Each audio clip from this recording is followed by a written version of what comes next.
What's going up, guys? Welcome back to another video. It's been a while. I don't know, maybe 2 to 3 months, 4 months.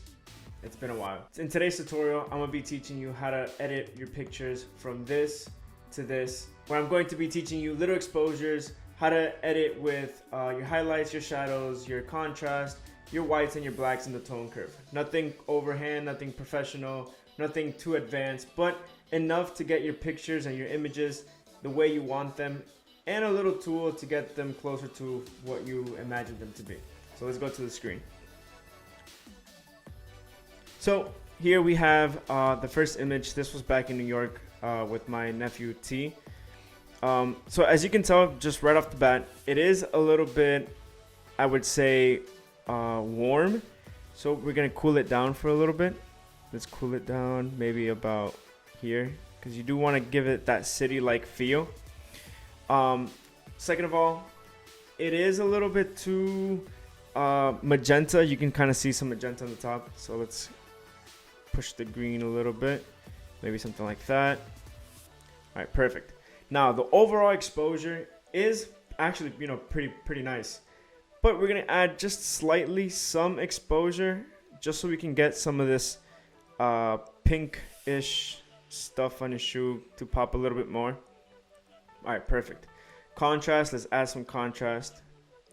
Now highlights, this is the part. You see, if I bring this all the way down, it eliminates some of the bright spots from the top and from his leg. We don't want that.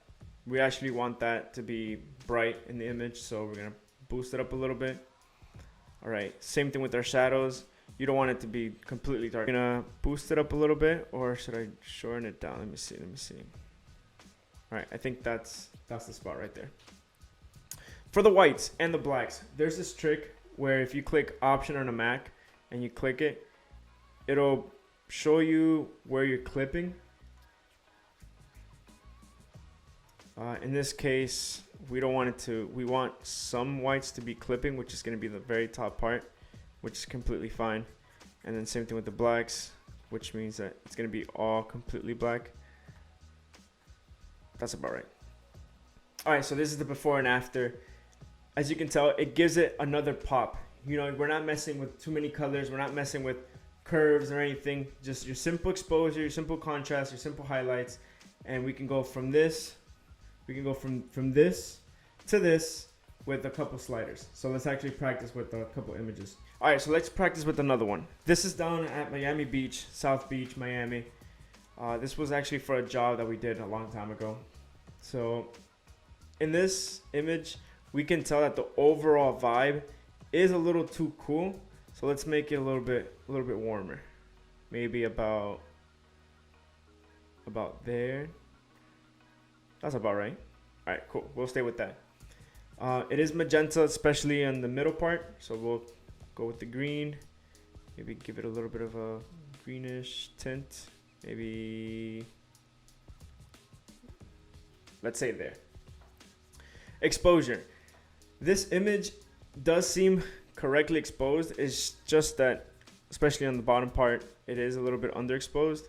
So let's just go up a little bit. That's about right. Contrast, let's add some contrast. We don't want it to look flat like this. We want it to give it some pop. Okay, let's say plus 30. Actually, yeah, let me see. Oh, wrong button. All right, plus 30. We'll just leave it like that. Highlights, again, you don't want to clip it either, but you don't want it to look dull like that. So we'll just boost it up a little bit. Give it some pop, about right there. Some shadows. Make those darks a little bit darker. Say about 20. Whites, Option key. So as you can tell, the whites are already clipping. Oh, your whites are already clipping.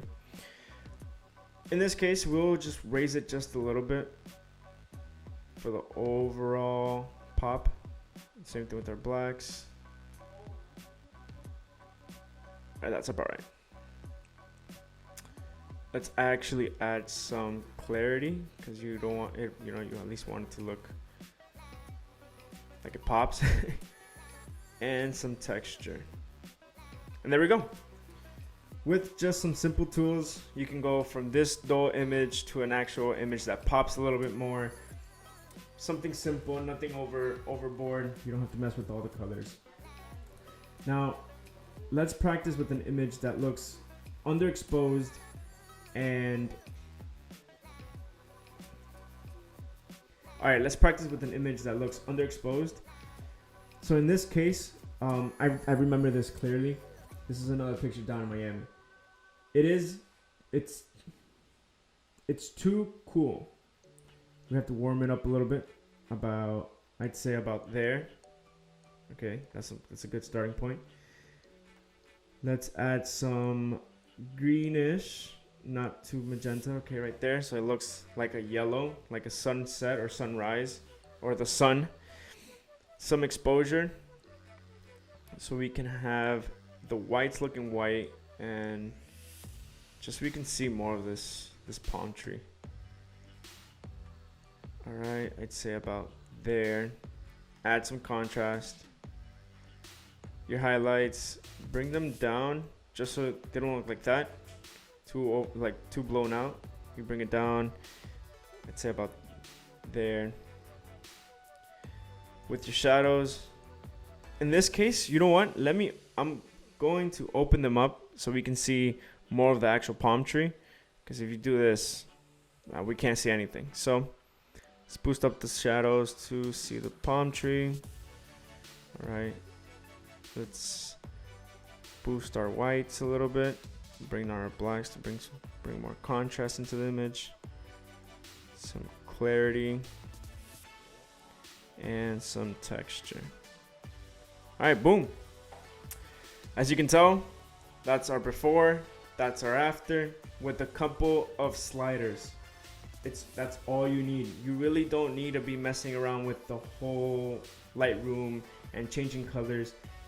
Simple sliders, that's the secret sauce, and you get these images. Well, there it is, guys. This was a quick tutorial on how to use your sliders on Lightroom. You saw how we can get just a simple image converting into something completely different, more vibrant, more saturated, just with a couple sliders in Lightroom. I just want to give you guys a huge thank you for watching this whole video. Please give a like, please subscribe, and until next time, peace.